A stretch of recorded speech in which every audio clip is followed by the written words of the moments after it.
Jade plant की अच्छी growth के लिए अगर कोई चीज़ मायना रखती है तो मिट्टी। अगर आप मिट्टी अच्छी बना लेते हैं तो हमारा जेट प्लांट बहुत अच्छे से ग्रो करता है। तो आज के टॉपिक में हम जानेंगे जेट प्लांट के लिए कैसे मिट्टी तैयार करनी है जिससे कि हमारे प्लांट की ग्रोथ अच्छी होगी, साथ साथ ना तो प्लांट की पत्तियां पीली पड़ेंगी, ना झड़ेंगी और ना ही प्लांट में ओवर वाटरिंग होगी। मैं अपने जेट प्लांट के लिए कैसे मिट्टी तैयार करती हूँ और कैसे अपने पौधों को रिपोर्ट करती हूँ। ज़्यादा पानी भी दे देती हूँ तो प्लांट खराब नहीं होता है। नमस्कार दोस्तों, स्वागत करती हूँ आपका नई वीडियो नई जानकारी में। आज के टॉपिक में जेट प्लांट के लिए मिट्टी तैयार करेंगे। तो मिट्टी तैयार करने के लिए हमने सबसे पहले अपने गार्डन की जो नॉर्मल मिट्टी है वो ले लेनी है। 60% हमने अपने गार्डन की नॉर्मल मिट्टी लेनी है। उसके बाद हम इसमें ऐड करेंगे रेत। तो रेत आपने यहाँ पे 30% लेना है ताकि हमारी मिट्टी का जो ड्रेनेज है बहुत ही अच्छा बना रहे और प्लांट में ओवर वाटरिंग हो तो मिट्टी भुरभुरी रहती है तो बिल्कुल भी हमारा प्लांट खराब नहीं होता है। तो यहाँ पे मैंने 30% रेत ऐड कर लिया है। अब मैं इसमें खाद मिलाऊंगी। तो खाद में आप गोबर की खाद ले सकते हैं, वर्मी कंपोस्ट ले सकते हैं। तो यहाँ पे मैं वर्मी कंपोस्ट का इस्तेमाल कर रही हूँ। तो 20% मैंने वर्मी कंपोस्ट यहाँ पे ऐड कर लिया है। अब थोड़ी सी नीम खली हम इसमें मिलाएंगे ताकि कोई फंगस हमारे प्लांट पे ना लगे। नीम खली नहीं है तो आप हल्दी का भी इस्तेमाल कर सकते हैं, दोनों सेम ही काम करेगा। तो इस तरह से ये मिट्टी बन के तैयार हो जाती है। इस मिट्टी में हम अपने जेट प्लांट को लगाते हैं तो बहुत अच्छे से हमारा प्लांट ग्रो करता है। आगे मैं आपको बताऊंगी। तो आपने जो पौधा रिपोर्ट करना है तो किस तरह से करना है इसका भी एक तरीका है। तो देखिए, जब भी आप पौधे को रिपोर्ट करते हैं तो उसके बेस में आपने या तो थर्माकोल के पीसेज रखने हैं या तो आप इस तरह से ईंट के टुकड़े छोटे छोटे पीसेज करके नीचे ड्रेनेज होल को कवर करिए। मात्र इस तरह से करने से आपके जेट प्लांट में जो है ओवर वाटरिंग कभी नहीं होगी।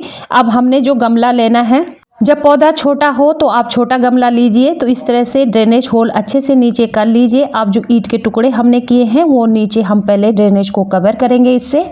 इस तरह से जब हम ईंट ये नीचे टुकड़े फिल करेंगे तो जब भी हम ओवर वाटरिंग करेंगे तो जो भी एक्स्ट्रा पानी है नीचे ईंटों की थ्रू पूरा ड्रेन हो जाएगा और हमारे प्लांट को कोई भी नुकसान नहीं होगा। तो अब देखिए आप कैसे रिपोर्ट करना है हमने पौधे को। इस लेयर को बिछाने के बाद ऊपर से हम फिल करेंगे ये पत्तियां धीरे धीरे डिकम्पोज होती हैं और खाद में परिवर्तित हो जाती हैं जिससे कि हमारे प्लांट को अच्छा पोषण मिलता रहता है।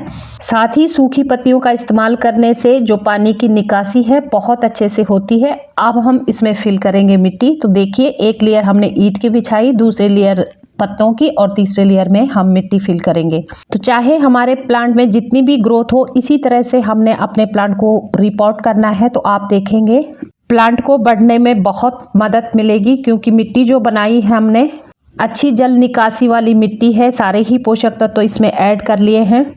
तो इस तरह से हमारा प्लांट बहुत अच्छे से ग्रोथ करता है और कोई भी दिक्कत हमारे प्लांट में नहीं आती है। तो एक बार आप मेरे बताए अनुसार इस तरह से रिपोर्ट करके देखिए। आप देखेंगे ज़्यादातर आपकी शिकायत रहती है कि आपके प्लांट में ग्रोथ नहीं होती है, पत्तियां पीली पड़ जाती हैं। तो ये प्रॉब्लम आपके प्लांट में बिल्कुल नहीं आएगी। तो देखिए आप, इस पॉट में मेरा प्लांट लगा है, ये 4 से 5 इंच का गमला है। अब मैं रिपोर्ट करूँगी इस 8 इंच के गमले में इसे। तो प्लांट को निकाल लेती हूँ टैप टैप करके, तो बहुत आसानी से निकल जाता है। तो देखिए आप, रूट बाउंड हमारा प्लांट हो चुका था। तो नीचे थोड़ा जड़ों को हम खोल लेंगे। ये देखिए आप, इस तरह से पूरा ये होल बंद करने के लिए मैंने एक कपड़े का इस्तेमाल किया था। तो इसको सावधानी से मैं हटा लूँगी और अब इस नई मिट्टी में अपने प्लांट को लगाऊंगी। थोड़ा सा जड़ों को खोल दूंगी ताकि अच्छे से ये नई मिट्टी में सेट हो जाएं। तो दोस्तों, यही सारे रीज़न होते हैं प्लांट के ख़राब होने के। जब आप प्लांट के लिए मिट्टी अच्छी नहीं बनाओगे, रिपोर्ट करने का जो तरीका होगा आपका वो गलत होगा। तो इसीलिए आपका प्लांट ओवर वाटरिंग के शिकार होके मर जाता है। तो देखिए, अब मैंने अपने प्लांट को इसमें शिफ्ट कर लिया है और अच्छी तरह से इसे शिफ्ट करने के बाद ऊपर से जो मिट्टी बची है, जितनी जगह खाली है, इस मिट्टी को हम भर लेंगे। अब आप देखेंगे कि ऐसी मिट्टी में जब हम अपने प्लांट को लगाते हैं और रिपोर्ट करने का जो ये तरीका है तो इसको हम फॉलो करके अगर अपने प्लांट की देखभाल करते हैं और उचित तरीके से इसको लगाते हैं तो देखिए, जब मैं पानी डालूंगी एक बार ओवर वाटरिंग करके भी आपको दिखाऊंगी। तो देखिए आप, कितनी अच्छे से पानी की जो निकासी है हो जाएगी और हमारे प्लांट को ओवर वाटरिंग का शिकार नहीं होना पड़ेगा। तो देखिए आप, नीचे से मैं एक प्लेट रख लेती हूँ जिससे कि अच्छी तरह से पता चल सके कि कितना पानी हम डाल रहे हैं। अब देती हूँ पानी। तो ये देखिए आप, जितना पानी मैं दूंगी तो अच्छे से ये ड्रेन हो जाएगा, जड़ों तक पहुँचेगा। जितना प्लांट ने लेना है उतनी मिट्टी ले लेगी और बाकी पानी अच्छे से ड्रेन हो जाएगा। तो जेट प्लांट के लिए इन्हीं बातों का हमें ध्यान रखना होता है। तो देखिए एक बार मैं पानी डाल के आपको दिखाती हूँ पहले, तो कितनी जल्दी ये पानी जड़ों तक पहुँच जाएगा और अच्छे से इसकी निकासी होके आप देखेंगे थोड़ा सा ही समय लगेगा।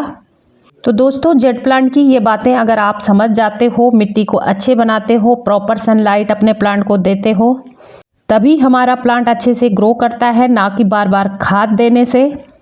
तो देखिए आप, यहाँ पे अच्छे से पानी की निकासी हो चुकी है।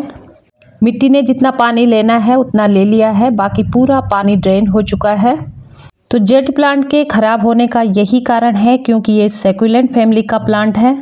इसकी पत्तियों में भी और तने में भी पानी स्टोर होता है। उसके बाद हम जब इसके लिए अच्छी जल निकासी वाली मिट्टी नहीं बनाते हैं और बार बार पानी देते रहते हैं तो इसकी जड़ों में पानी इकट्ठा होता है और प्लांट की जड़ों में फंगस लग जाता है। जब आप ओवर वाटरिंग करेंगे तो धीरे धीरे पहले जड़ें खराब होंगी, आपको पता भी नहीं चलेगा। 15-20 दिन तक प्लांट बिल्कुल ग्रीन रहेगा। धीरे धीरे पत्तियां पीली पड़ेंगी और प्लांट की सारी पत्तियां झड़ जाएंगी। फिर आपको 20 से 25 दिन बाद पता चलेगा कि प्लांट खराब हो चुका है। रीजन आपको बिल्कुल पता नहीं है। तो इसका मेन कारण मिट्टी ही होता है। जब हम मिट्टी अच्छी नहीं बनाते हैं तो जल की निकासी नहीं हो पाती है और ओवर वाटरिंग के कारण हमारा प्लांट खराब हो जाता है। तो जेट प्लांट 1 से 2 घंटे की धूप में भी बहुत अच्छे से चल जाता है। अगर आप सारे दिन की धूप में नहीं भी रखते हैं तब भी ये ग्रो करेगा। लेकिन प्लीज़ आप मेरे बताए अनुसार एक बार अच्छी मिट्टी में अपने प्लांट को लगाएं जैसे मैंने बताई है, तो आप देखेंगे आपके प्लांट में कभी भी कोई प्रॉब्लम नहीं आएगी और प्लांट हमेशा हरा भरा रहेगा और अच्छे से ग्रोथ करता रहेगा। जेट प्लांट बहुत हार्डी प्लांट होता है। एक बार आप इसका रख रखाव समझ गए तो बिना केयर के ये प्लांट चलता है। जितने भी पौधे हैं मुझे लगता है सबसे easy to grow plant jade plant ही होता है। जब मैंने गार्डनिंग की शुरुआत की थी तो मैं भी अपने प्लांट को ख़राब कर देती थी, लेकिन अब मुझे 10 से 12 साल का अनुभव हो चुका है, इसलिए मैं अपना सारा तजुर्बा आपके साथ शेयर करती हूँ। तो दोस्तों, पौधे को रिपोर्ट करने के बाद 2-3 दिन के लिए आप सेमी शेड में इसे रखिए। उसके बाद आप फुल सनलाइट में अपने प्लांट को शिफ्ट करिए। आपके जेट प्लांट्स बहुत अच्छे से ग्रो करेंगे। इसकी आप कटिंग लगाइए, बहुत सारे पौधे तैयार कीजिए।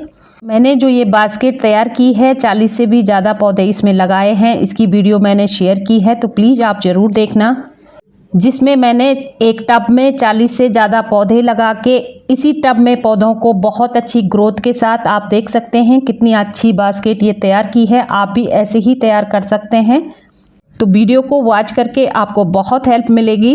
एक बार हेल्दी पौधे आपने तैयार कर लिए तो आप तरह तरह की टोपियारी बना सकते हैं। जेट प्लांट को मनचाहा शेप देके आप बोनजाई तैयार कर सकते हैं। तो आज की जानकारी में इतना ही। जानकारी पसंद आई है तो लाइक शेयर सब्सक्राइब जरूर करें। मिलते हैं अगले टॉपिक के साथ। Thank you so much. Happy gardening.